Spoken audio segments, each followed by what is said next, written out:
This is Optimal Finance Daily, episode 1999.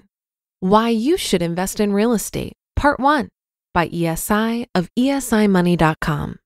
And I'm your host and personal finance enthusiast, Diana Merriam. This is the show where I serenade you with the sweet sounds of personal finance knowledge from some of the best blogs on the planet, with the author's permission, of course. And I have a bit of a longer post today. I'll read the first half today and then finish the rest for you tomorrow. So let's dive into the first half and start optimizing your life. Why You Should Invest in Real Estate, Part 1, by ESI of ESI Money.com. I've been meaning to do a real estate post for some time now. I'm finally getting to it with this one. In my walks around the neighborhood, I've been listening to the ABCs of real estate investing, the secrets of finding hidden profits most investors miss, and I'm really enjoying it. The book is a good, solid primer on real estate investing, and I wish I had read it before I got involved in real estate. Anyway, listening to it has got my real estate juices flowing again, and thus I had to post on the subject. Many of you know my real estate background, but just to be sure everyone's up to speed, here's a quick review. FYI, there are even more details later on in this post. In 2011 or 2012, I can't recall when I first started thinking about real estate as an investment option, I began putting together what would ultimately be my real estate investing objectives. Not too much later, I found a mentor who showed me the ropes and we began buying properties. He was my agent. I purchased places in 2012 and 2013 and ended up with 3 properties, 5 buildings, and 14 total rentable units. In all, these real estate investments have performed quite well. In addition to the monthly income they generate, they have also appreciated nicely. That said, it all hasn't been rosy.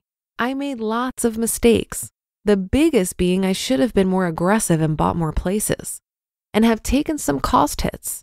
But overall, the experience has been a winner for me. This past year was particularly good. I had several strong months of solid income and low expenses, maybe my best year yet in owning these places. I'm still working through the final numbers as I prepare my taxes, but I'll include additional thoughts when I give my 2019 financial review and 2020 projections like I do every year. No matter the specifics, the conclusion will be the same. Real estate has been very, very good to me. And it's not just me. Millionaires love real estate too. The ones I've interviewed invest at 3 times the rate of the average American. Coincidence that they do and are wealthy? I think not. But there are some who don't share our views. Almost 3 years ago, my friend and fellow blogger, Barbara Friedberg, wrote a post titled "Being a Landlord Sucks: Why You Shouldn't Invest in Real Estate." It was an interesting title that showed up in my feed reader. Since I'm a big fan of real estate investing, I clicked through, read the piece, and left this comment. Quote, "I hear you. Real estate is not for everyone. On the plus side, real estate was the main reason I retired at 52. It's managed by a company for me, so I have very few hassles with it. I actually live over 1,000 miles away from my properties." End quote. Barbara saw the comment and sent me a note asking if I'd expand on my thoughts. I said I'd love to and wrote a guest post for her on why people should consider investing in real estate. As I said in 12 books that will make you a financial expert in a year, quote, "I think everyone needs to at least know enough about real estate to consider it as an investment option." End quote. I strongly believe this. Maybe real estate investing is for you, and maybe it's not. But you owe yourself at least investigating it honestly, without preconceived notions, to make your own decision. After not buying enough properties, taking so long to get into the game was my biggest real estate investing mistake. But I had objection after objection, all of which either were non-existent or handled relatively easily. I wasted all that time being limited by my own beliefs and fears, when I could have been buying a place each year and building up a fortune. The following is the post I wrote for Barbara in an attempt to keep others from making the same mistake I did.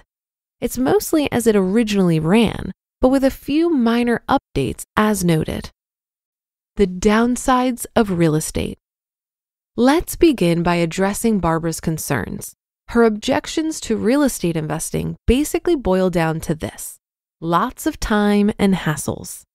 She listed 26 steps to buying and managing real estate. There's also the hassle of bad tenants, 3 a.m. toilet repairs, and all the rest. The end of her post also talked about a better alternative for investing in real estate, which she hasn't posted on yet. Let me begin by saying that there's a time investment required in real estate investing. That's for sure. There are also bad tenants and 3 a.m. calls. But there are also steps that can be taken to minimize these issues.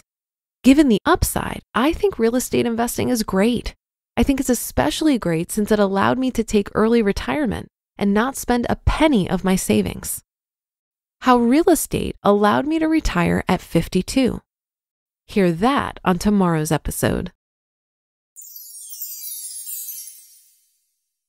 You just listened to part 1 of the post titled Why You Should Invest in Real Estate by ESI of ESImoney.com. There are so many ways that we can invest our money, but I think we need to pick the ways that best align with our unique skills, preferences, and circumstances. This article reminded me of a breakout session that I participated in at a Camp Mustache event a few years ago. 4 of the attendees, including me, opened up our books and showed the group our finances in the form of case studies. We outlined our income, expenses, investment strategies, and overall plan to reach FI. And then the audience was welcome to poke holes in our plan or offer suggestions for improvement. 2 of the other case studies had real estate investing as the crux of their strategy. And despite the fact that their yearly salaries were half of what mine was at the time, they were still projected to reach FI faster than me due to their aggressive investment in real estate. It made me reflect on my own investment strategy and question if I should be investing in real estate like they were. So I grilled them on how they were doing it, how much time they were putting into it, what stressors they were experiencing that they didn't expect, how they were navigating the risks, etc., etc. And I walked away from those conversations perfectly content with my decision not to invest in real estate. Reaching FI faster isn't a good enough reason for me to add the additional stress of an investment style that doesn't align with my unique skills, preferences, and circumstances. Remember, personal finance is personal, and reaching financial freedom is not a race. Well, that should do it for today. Have a happy rest of your day, and I'll see you on the Friday show tomorrow, where we'll finish up this post and where your optimal life awaits.